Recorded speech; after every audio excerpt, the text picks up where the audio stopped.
ones to say, give us strength that glorify you in the name of Jesus, that lead, touch other people, your children. Just speak through us, use us as you wish, Lord. Your will be done in our lives and the lives of everybody that you bring us to and that we touch. In Jesus' name we pray. Amen. Okay. Welcome to my pillow talk, y'all. How you guys doing? I'm drinking your water. I should have some water. Wait a minute. Go ahead. What happened? Go ahead. Yeah, we'll just edit it out. Okay.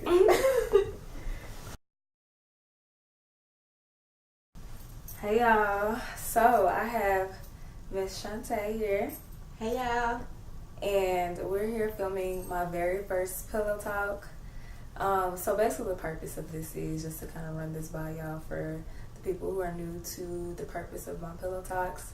I like to bring women together to have like real conversation, real talk, raw, unedited, uncut, and just talking about life and talking about the things that we as Christian women face and go through walking this faith thing out. Yeah. So I'm going to go ahead and have a couple questions to ask for Miss Chante, and then we're just going to have a conversation just about whatever God leads us to. And yeah, so Miss Chante, do you mind sharing with my viewers what it is that you do? Okay, so I am currently a personal assistant. Am I going into everything I do? You don't have to. You could talk about your ministry. Just like my ministry. Okay. Okay. So let me start out. She's the founder. I'm sorry. She's the founder of Enhance Your Pretty. Did you want to share more about that? Yes, Enhance Your Pretty is a ministry. It's a women's ministry for young millennial women. And God planted that gift in me as a seed some years ago. He just gave me a name, and I didn't know what I wanted to do with that. Like, what does that mean, Lord? Right. You know? And so,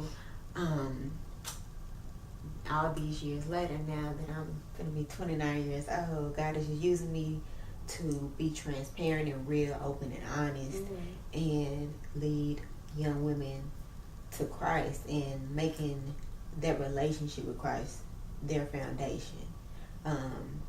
Because with that being their foundation, what does it say, Matthew 6:33? Seek ye first the kingdom, and all these other things shall be added to you. Amen. So we put God first.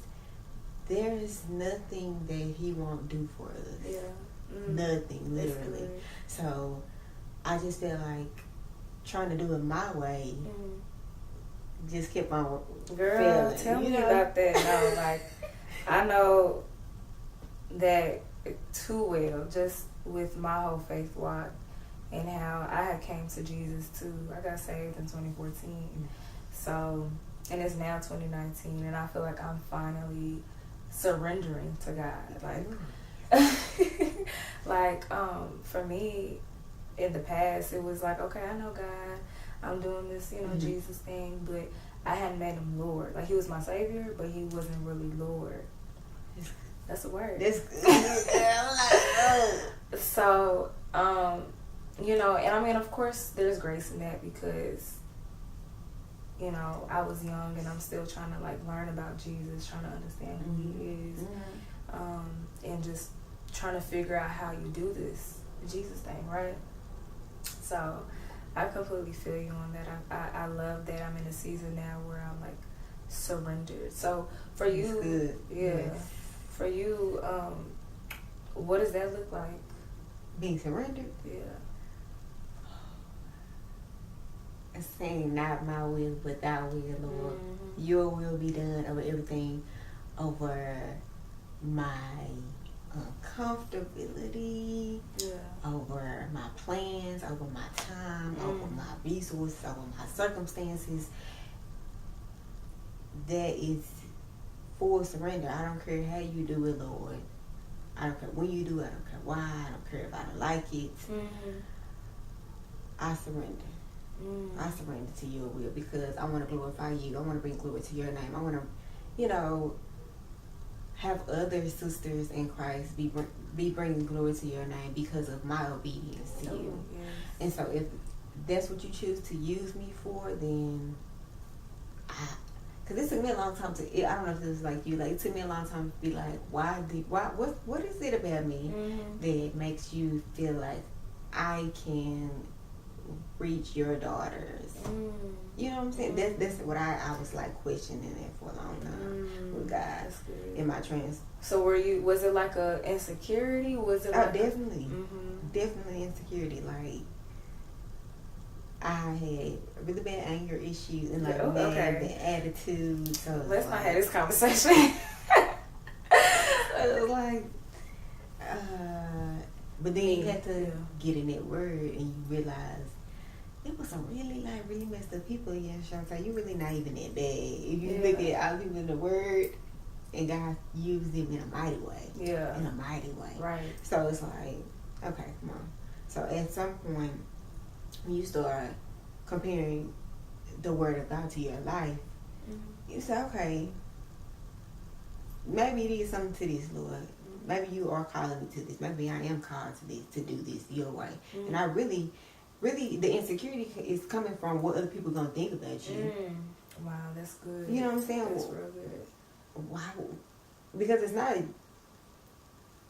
where you get that from? Where would you get that from? Right. That thought of like, am I good enough for this? That just doesn't pop in your head. It has to be from other things that you see, social media, people around you. Right. Ain't nobody, you gotta drown all that noise out. Right. That's the only way you can really be obedient to the word of God. Absolutely. It's just keeping it first. Seriously. That's good. I'm talking about. No, you're good, girl. That's a conversation. Like, I love everything that you have to say, especially with the fact that you felt unequipped or inadequate in a sense, because that was me just a couple weeks ago. And we talked about this. Right. We talked about it at the ceremony too. Like, I just felt like, okay, I don't know, like, if I'm supposed to, and even conversations I've had with myself, like, I don't know if I'm supposed to step out. I don't know, am I going to reach the people I'm supposed to reach? Like, are people going to even listen to me? Is my story worth telling? And just having that insecurity of thinking about what other people will think. But I had to remember that I'm not doing this for me. I'm not doing this for me. I'm not doing this for the applause of men. I'm doing this to glorify God. I'm serving the King. Sis. Now, ooh, girl. Preaching to him today. So, a little bit more about you, and like, I know you brought up how you had anger issues. So, do you mind sharing a little bit about your testimony and like how you came to where you are now in your walk? Okay. Let me think. I'm trying to bring it back. Okay, so really, I have always been in church, growing up in church. That's good. But going into my leaving out of high school, college, going into your own type of thing, it was like I rededicated my life to Christ before I went to school, but never had no solid relationship. Okay. You know what I'm saying, with God. And so it wasn't until I went through a really bad breakup in college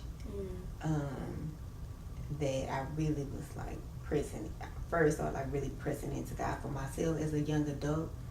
And so, because it was really bad. Like I when I look back on it now, it's like you was low key depressed. Like, let's just be for real. Be for real. And so, wow, it's crazy. And so, but I really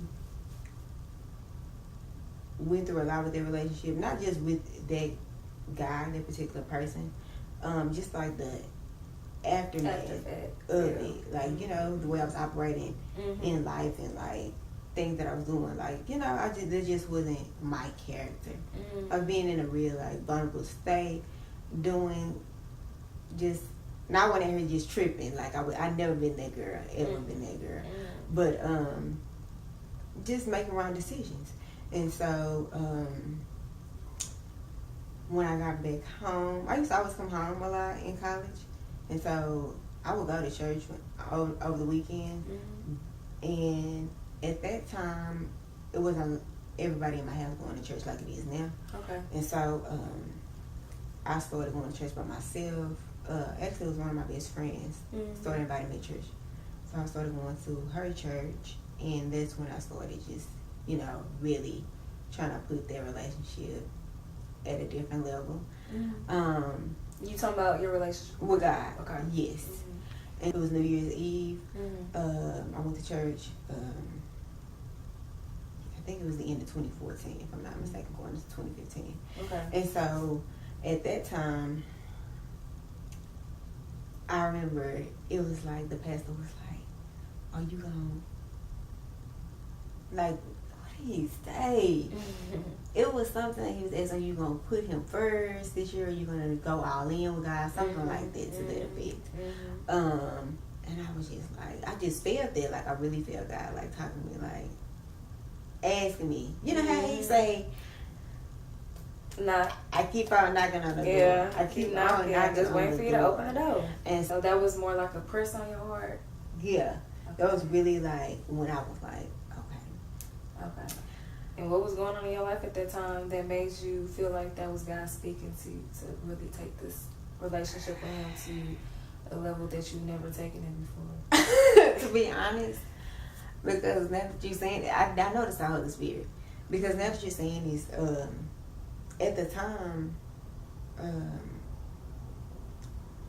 I had just like started dating somebody. And I thank God, Lord. Because I feel like I kind of have an idea where, okay, go ahead. You know, I think you know where I'm from there. I thank God saw, I know God saw all of it. He already seen it. Okay. He already seen, you know, he sees everything before we even step into it.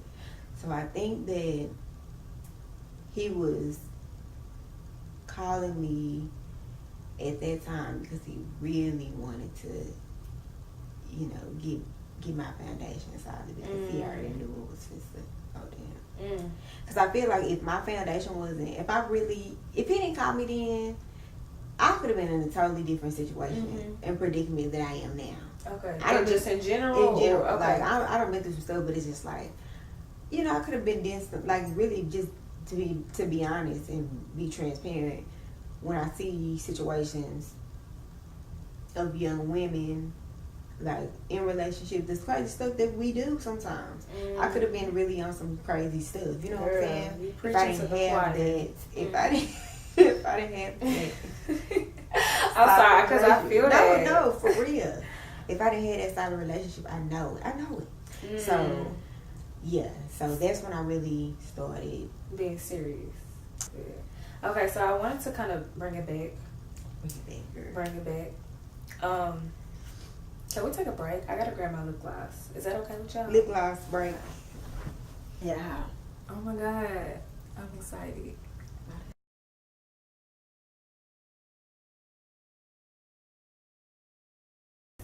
Do you want to do a video or boomerang? Boomerang. Okay. What? I'm ready. This is cute. I don't know why I got this pimple on my forehead. The one you can barely see.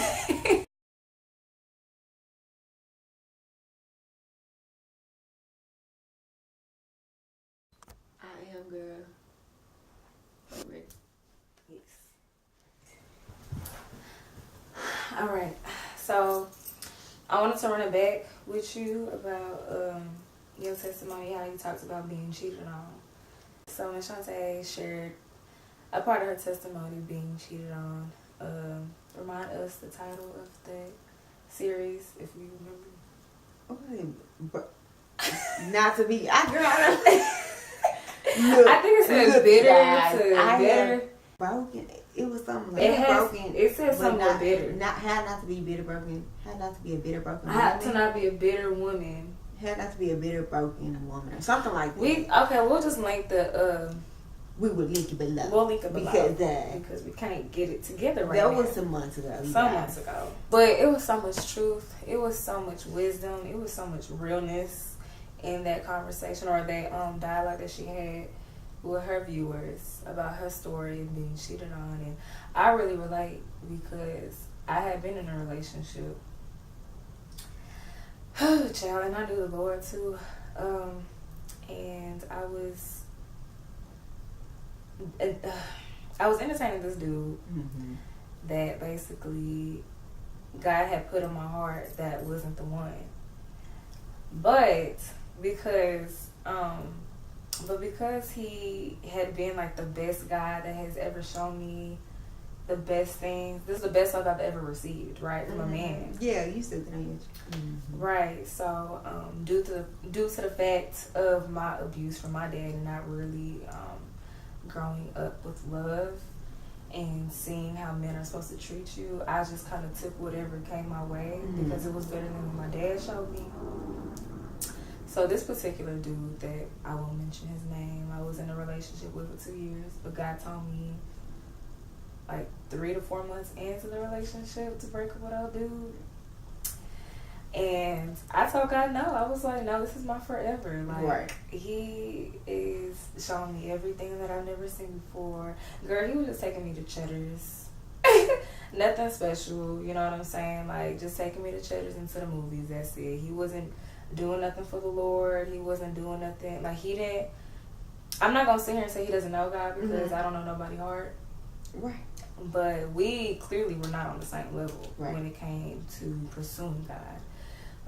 I feel like his mindset was more so on superficial things, more so on worldly things, and he relied on his flesh and not God or the Spirit to lead him in this life. And then, like, even trying to have like conversations with him, deep conversations, because that's what I thrive off of. I love deep conversations, and that's just kind of like what birthed my pillow talk, because I just love talking about deep stuff. He would not have deep conversation, or he couldn't have deep conversations with me about God, and that really frustrated me. A year later into our relationship, he basically switched up. Like, he became a Q, and that's when everything switched on. Like, he just stopped talking to me as often. He started getting real distant, and being in a relationship with him completely took me away from God. And you know, sometimes we as women, we think that we get into a relationship with a dude that's not as spiritually mature as we are, and that we could help them and lift, make them more mature in their walk. But you're more easily pulled down than you are lifted up. Yes, the one you just told me that. Yeah. Yes. So, in October of 2017, when the Lord brought it to my attention that, oh, dude, haven't you known me? We were going through a lot of back and forth fighting in the month of September, and like that first week of October, we hadn't talked that whole week. He was ignoring me, and I had a friend pass away. So, and I had to come back to Dallas and attend the funeral. Before coming back, I woke up that morning, and something in my spirit told me to check his. Log into his Snapchat. Don't do this, ladies. If you feel like you have to log into somebody's Snapchat, just break up with the dude. Honey. Sis. Go looking for something you're going to find. Sis. Every time. And I don't even know what I was expecting to find. I think I was just trying to see what this dude had been up to, because he hadn't been talking to me, right? Right. And first of all, I got in the first try. The fact that I got in the first try, it was like God just was like, here, here you go. You want to know? Okay. It's funny that I laugh about it now, because sis, at that time, distraught. I know you was. Oh, girl, I can't ready with hands, bro. Yeah. I seen all them ladies, females, women, girls. I could scroll for forever, and I probably would have never made it to the end of how many women was on his social or his Snapchat. And it just, it really broke me, because I was like, dang, one isn't enough. You know what I'm saying? And then you had me thinking that you're my forever, you're this amazing guy, and you just Nah.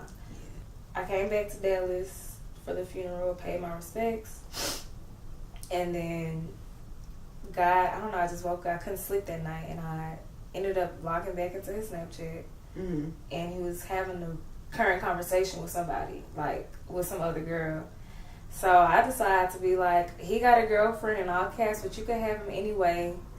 And the girl was like, oh, wow, I didn't know he had a girlfriend. And I was like, yeah, we've been together for 2 years, but, you know, just saying what I was trying to say. So we exchanged numbers. And me and girl, we basically exchanged stories and everything. Just, I was like, well, okay, make sure you go get tested. And this is real talk because it was so many women on his Snapchat. And that really broke me. That's what I know. That really broke I know. me. You know, because it's like, I can understand if you can't be alone, but you put my health at risk. You know what I'm saying? Mm-hmm. And I don't know how long you've been doing that. Mm-hmm. So that really just messed me up Mm-hmm. about men in general. But, you know, God was trying to show me. God was trying to tell me. And I mean, thank God for his grace because nothing happened. But, you know, it could have been something else. You know what I'm saying? And I'm just so grateful to God. But I just wish I would have heed to the Spirit when he had told me a year and a half prior to end it without dude. Yeah. So, Miss, you got cheated on, right? I did. Just share about being cheated on and how that affected you as a woman of God, and how did that bring you back to God? Okay, that's good. And I guess what did God reveal about yourself? Because it's so easy to blame the other guy, right? Definitely. Because I didn't want to keep, I don't want to, you just tell the story, so I'll tell you. So with my story, what I really wanted to share was how me getting cheated on in my last relationship made me realize that I didn't want to keep going through a cycle. Because for the first time in my life, I had recognized the pattern, you know, and it was like, okay, at some point, it can't just be the dude that is just deciding to cheat on you. That's so good. That's so good. So, I think and I'm sorry, I didn't mean to interrupt you, No, but I think that's a hard truth to face. Oh, yeah. Yes. Which it brings you back to your relationship with God, because if I didn't work on and cultivate my relationship with God, I wouldn't even recognize that about myself. It seemed like, for me, like God was putting a mirror up in front of me when I was dating my ex. Like, straight up. It was like, he could like show me like everything, like he would just tell me stuff like about myself that I didn't even recognize that I was doing. Because I guess in past relationships, nobody was like really honest about, you know, this is not normal. Right. And so yeah. But it doesn't mean that getting cheated on is okay. Nobody should cheat on you. Nobody deserves to be cheated on. That's not catching this word. That's not like a means to an end. Like that's your way out. Like no. If I'm going to be responsible about my issues, right, in the relationship, you also too. You need to be responsible about your issues, right? So we can grow together. But you have to be with somebody that's willing to grow with you. So, for you, you said that you had to come to yourself and ask yourself questions about yourself and like what you brought to the relationship that basically, not saying that you're the blame or that you caused the cheating in the relationship, but you're able to see yourself and the issues that you had. Do you want to share with us what some of those issues were? Well, of course, I already mentioned like my attitude. My ex-boyfriend used to always tell me, I remember this is like in the beginning of us dating, like before we was like even in an official relationship. He used to always tell me like, ask me like, why do I always go against him? Like, I'm like always against him, and it's like we're not against each other. Like, we're on the same team, we're on the same side, so it's like you always play defense. You know what I'm saying? I feel And it. I was like, dang, okay. Like, you know, like, I didn't even think about it. Like, there was something, because it's natural. Like, I was just natural. Natural defensive person. Period. So, I just, like, that was just, like, what that was. I don't, like, I didn't. Because that was some time ago. I didn't, like, let my guard down, trusting people. And, like, so that's how I protect myself. That's how I protected myself. Wow. And so, that was something I had to look into. That was when you really start to work on yourself and try to change you. Girl, that's a full-time job. It's an everyday thing. It's an everyday dying to yourself, Lord. Literally. Thing. And trying to do that in a relationship. That's why people gotta be real, like, because I remember in my relationship with this man, like, it was just like, I'm gonna marry this man. And I just felt like I was putting so much pressure on, I want to be married to this man, but like, God, like, once the relationship ended and like I had a different perspective, God was like, like, low-key, you wasn't even ready to be married though. Like, you wasn't even ready to be a wife, man. Ooh, like, let's just be for real. And I feel that too, because I also went through something kind of similar, feeling like, oh yeah, like, this is it. This is who I want to marry, you know. But I always found myself still saying, but I need to work on my singleness. I need to work on myself. I got to work on me. And not really taking into account that that's God speaking to me, saying, yeah, take the time to work on yourself, because you're not ready to be a wife. And you're going to end up hurting somebody along the way. Which, you know, in a sense, we both hurt each other, because he also wasn't ready too. Yes. But like attracts like. So if y'all are both in a place where you are trying to both work on your singleness, but yet you want to be with each other, it's just not going to work. Yes. So, girl, sis. And brokenness attracts brokenness. Yep, absolutely. So what is comfortable to you, you're going to attract that in a relationship, whether you recognize it or not. So it was like, for me, is this ghetto? I'm sorry. I'm drinking my wine on this camera. I'm sorry, y'all. Proceed. We are not. Look, okay, we are real sisters in real life. So like, we don't have. It's not a cameraman behind here. We're just doing this real life. Okay, real life. We're just giving y'all the real tea, real talk. Period. Okay. Period. No, I love how you posted me on your Instagram this morning talking about some ghetto girls that love Jesus. Girl, I got so many comments on it. Girl, it's the truth. It's the truth. You know, ghetto girls can love God too. Yes, I mean, like, that's a hashtag. That's why my sister started doing this pillow talk, like, because the conversations we have with each other, it's like, dang, we know somebody is going through this.